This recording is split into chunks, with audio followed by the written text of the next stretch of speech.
The man who first owned this watch is dead. He was a drunkard. He was a man of untidy habits. He was left a considerable amount of money by his father, but he squandered it. He lived for a time in poverty, with occasional short intervals of prosperity.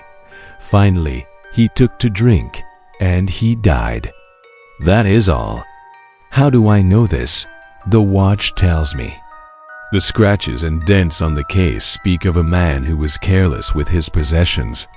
The pawnbroker's marks on the inside cover tell a story of financial desperation. The keyhole, worn and scarred, reveals a man whose hand was unsteady from drink. This is not magic. This is not guesswork. This is a science, the science of deduction. The ability to see, to observe, and to draw a logical conclusion from the facts. It is a science that can cut through the fog of lies and deception that shrouds the city of London. A science that can find the truth, no matter how deeply it is hidden. My name is Sherlock Holmes, and it is my business to know what other people don't know.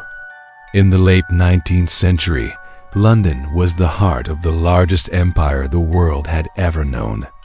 It was a city of immense wealth and crushing poverty, a city of dazzling progress and medieval squalor, a city of 1,000,000 stories and 1,000,000 secrets. And in this city, there was one man who made it his business to uncover those secrets. A consulting detective, the first and only of his kind. A man who could read a man's life story from the mud on his boots or the calluses on his hands. A man who was more interested in a cigar ash than a confession. But the greatest mystery of Sherlock Holmes is not found in any of his cases. It is not the Hound of the Baskervilles, or the scandal in Bohemia, or the final problem with Professor Moriarty. The greatest mystery of Sherlock Holmes is the man who created him, a man who grew to hate his own creation, a man who tried to kill him, and a man who, in the end, was forced to bring him back from the dead. This is the story of the doctor who created a detective, and the detective who became more real than the doctor himself. The man who created the world's greatest detective was not a detective himself. He was a doctor, and not a very successful one. In 1882, Arthur Conan Doyle was a young physician with a new practice in Portsmouth, a mountain of debt, and an alarming lack of patience. To pass the long, empty hours between appointments, he began to write stories. He had always been a storyteller, but now he wrote with a new urgency. He needed to make money. He wrote adventure tales, historical epics, ghost stories. But it was a character he sketched out in a notebook, a character inspired by one of his old medical school professors. That would change his life and the world forever. A cobbler, I see. The man nods. And a soldier recently discharged from a Highland regiment in Barbados. The man looks astonished. How did you know? Bell smiles. Your shoes are worn in a particular way, unique to cobblers. Your posture is that of a military man, but you are not in uniform. And your skin shows the unmistakable signs of a tropical illness, but your accent is Scottish. Elementary, my dear boy. Dr. Joseph Bell was a surgeon at the Royal Infirmary of Edinburgh, and he was a master of observation. He could diagnose a patient's profession, their habits, their recent travels, all from a few simple details. To the young Arthur Conan Doyle, Bell was a magician. He was a man who could see the truth where others saw only the mundane. He was, in essence, a real-life Sherlock Holmes. And so, in 1887, Conan Doyle took the memory of his old professor, exaggerated his methods, gave him a flair for the dramatic, a cocaine habit, and a violin, and placed him in a foggy, gaslit London, He named him Sherlock Holmes. And with the publication of the first Holmes story, A Study in Scarlet, a legend was born. The public's reaction was immediate and overwhelming. Sherlock Holmes was a sensation. Readers had never encountered a character like him before. He was not a policeman. He was not a private investigator. He was a consulting detective, a man who solved crimes for the intellectual challenge, for the love of the game. He was a bohemian, an eccentric, a genius who operated outside the established rules of society. And Conan Doyle, the struggling doctor, was suddenly one of the most famous writers in the world. The Holmes stories made him rich. They made him a celebrity. He was, as one historian wrote, as well known as Queen Victoria. But there was a problem. A big one. Arthur Conan Doyle, the man who had created this icon of logic and reason, was beginning to hate him. He felt that Holmes was a distraction, a lowbrow, commercial creation that overshadowed his serious literary work, his historical novels, his poetry, his plays. He complained that the detective takes my mind from better things. He felt trapped by his own creation, a prisoner of his own success. He once wrote of Holmes, "I feel towards him as I do towards pâté de foie gras, of which I once ate too much, so that the name of it gives me a sickly feeling to this day." And so, the most famous author in the world decided to do the unthinkable. He decided to commit a literary murder. He decided to kill Sherlock Holmes. To understand Sherlock Holmes, you must understand his world. And the heart of that world, its central point of gravity, is not a palace or a fortress, but a humble, gaslit sitting room at 221B Baker Street. It is one of the most famous addresses in literature, a place that has become more real to millions of people than the actual streets of London. And yet, when Conan Doyle first wrote it down, it didn't exist. The numbers on Baker Street didn't go that high. It was a fictional pin dropped onto a real map, a small tear in the fabric of reality. This is the sanctuary, the laboratory, the stage. It is from this room that Holmes and Watson venture out into the great, grimy theater of Victorian London, and it is to this room that they always return. It is a place of quiet contemplation and frantic energy, of violin music and pistol practice, of scientific experiment and philosophical debate. And from the windows of 221B, they look out upon the greatest city of the 19th century, London. A city of stark, brutal contrasts. A city of gentlemen's clubs and opium dens, of grand hotels and squalid rookeries. A city of horse-drawn cabs and steam-powered trains. A city where the fog is so thick it can hide 1,000 sins. This is Holmes's hunting ground. He knows its every street, its every shortcut, its every secret. He is the master of this urban jungle, as at home in a high society drawing room as he is in a criminal's den. He understands that in this city everything is connected, that a single clue, a smudge of dirt, a dropped ticket, can unravel the most complex of conspiracies. And the world of Sherlock Holmes is not just a place. It is a cast of characters. The long-suffering Dr. Watson, the loyal friend and chronicler, the ordinary man who serves as our window into the world of genius. The bumbling inspectors of Scotland Yard, Lestrade and Gregson, who are always one step behind. The Baker Street irregulars, a gang of street urchins who act as Holmes's eyes and ears on the ground. And, of course, the villains, the masterminds, the architects of crime. Chief among them, the Napoleon of crime himself, Professor James Moriarty. Moriarty is the spider at the center of a vast web of crime that stretches across London. He is a man of immense intellect, a brilliant mathematician who has turned his genius to evil. He is the one man who can match Holmes, the one man who can threaten him. He is the Moriarty to Holmes's Holmes, the dark side of the same brilliant coin. This is the world that Conan Doyle built. A world so detailed, so vivid, so utterly convincing, that for many readers it became real. They wrote letters to 221 B Baker Street asking for Holmes's help. They formed societies to study his cases. They walked the streets of London trying to find the real-life locations from the stories. The world of Sherlock Holmes was no longer just a story. It was a destination, a place that people could visit in their minds, a place that felt more real than the world outside their window. And that is why, when its creator decided to destroy it, the world reacted not with disappointment, but with rage. By 1893, Arthur Conan Doyle had had enough. He was a literary superstar, but he felt like a fraud. He was tired of Sherlock Holmes. He was tired of the public's insatiable demand for more stories.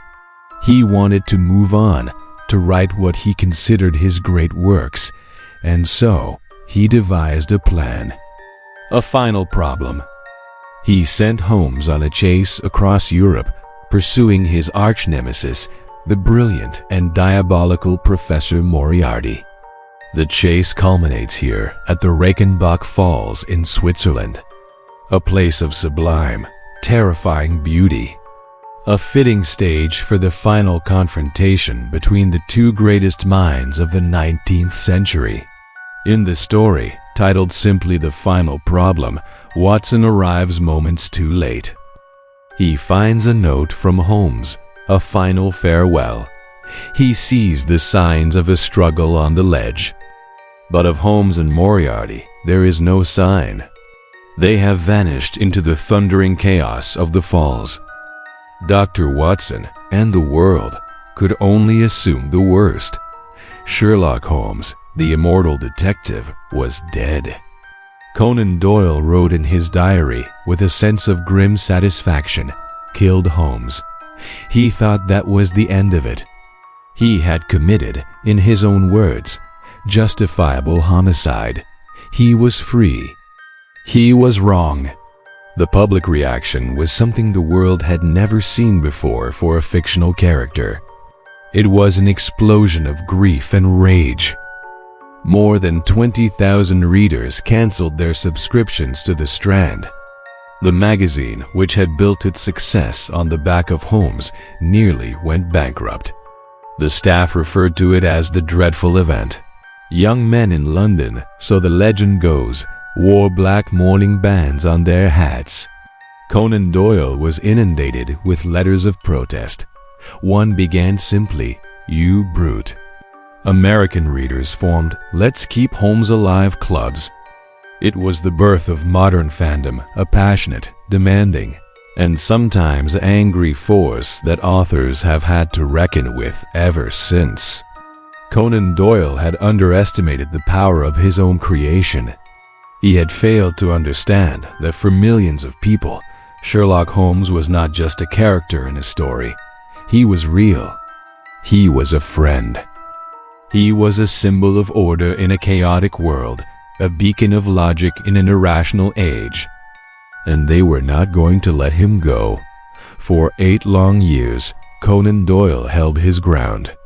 He wrote his historical novels, his plays, his poems. He tried to move on, but the ghost of Sherlock Holmes haunted him. The public would not forget. The pressure mounted. The money was too good to refuse. And so, in 1901, the man who had killed Sherlock Holmes did the only thing he could do. He began the process of bringing him back from the dead. The return began not with a resurrection, but with a prequel. In 1901, after 8 years of public pressure and lucrative offers from his publishers, Conan Doyle finally relented. He published The Hound of the Baskervilles, a new Sherlock Holmes novel. but one set before the detective's fatal plunge at Reichenbach Falls. The story was a masterpiece of Gothic horror, a tale of a family curse and a demonic hound on the moors of Dartmoor. It was a sensation. The public devoured it. The message was clear. The world was still hungry for Sherlock Holmes. The appetite had not faded. It had grown. The Hound of the Baskervilles was a triumph, but it was also a tease, a ghost story. It gave the public what they wanted, but it did not give them what they needed. They didn't want the ghost of Sherlock Holmes. They wanted the man himself, back from the dead.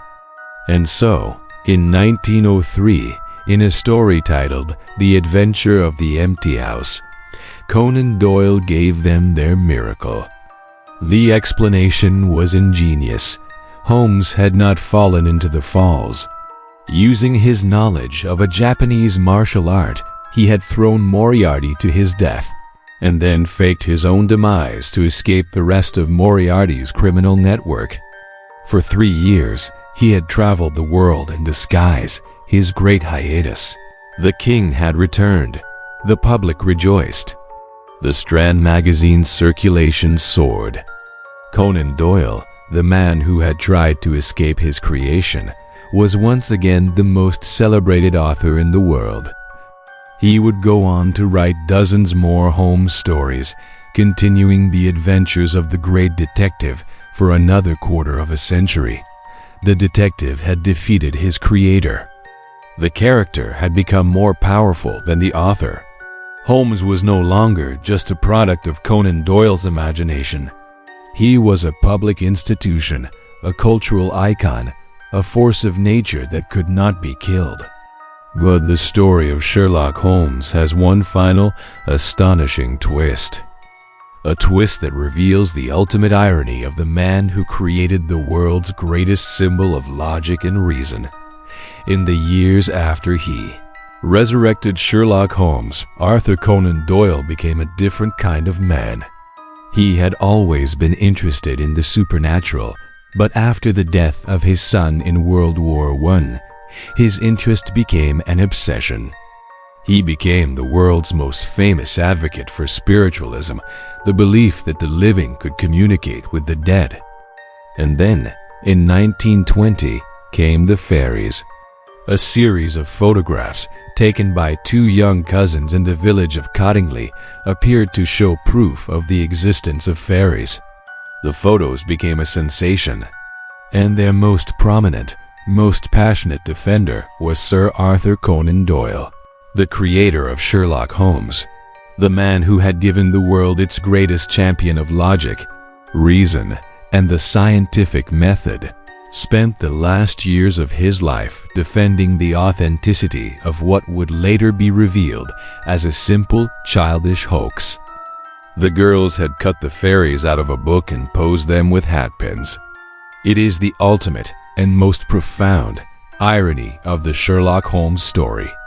The man who created a character who famously said, "When you have eliminated the impossible, whatever remains, however improbable, must be the truth," was himself unable to see the simple truth in front of him. He had become a man who wanted to believe.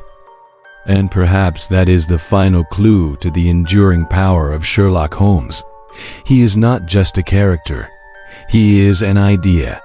The idea that the world makes sense. That every problem has a solution. That with enough intelligence, enough observation, enough logic, we can solve any mystery and banish the darkness. Conan Doyle may have grown to hate Holmes, but he also needed him. We all need him. We need to believe that there is someone out there who can make sense of the chaos. Someone who can find the truth. Someone who can, in the end, solve the case. Sherlock Holmes is the most portrayed literary character in history. He has been played by over 70 actors in more than 200 films. He has been a hero, a villain, a drug addict, a lover, a man out of time. He has been everything to everyone. Because in a world that often seems irrational, illogical, and unjust, he is our proof that reason will, in the end, prevail. Join us next time as we journey from the streets of London to the golden road of an American fairy tale. We will explore the strange, wonderful, and deeply political world of The Wizard of Oz. Thank you for joining us on the Impossible Atlas. If you believe that a single idea can change the world, then you have found your home. Subscribe to the channel and continue to explore the worlds that never were.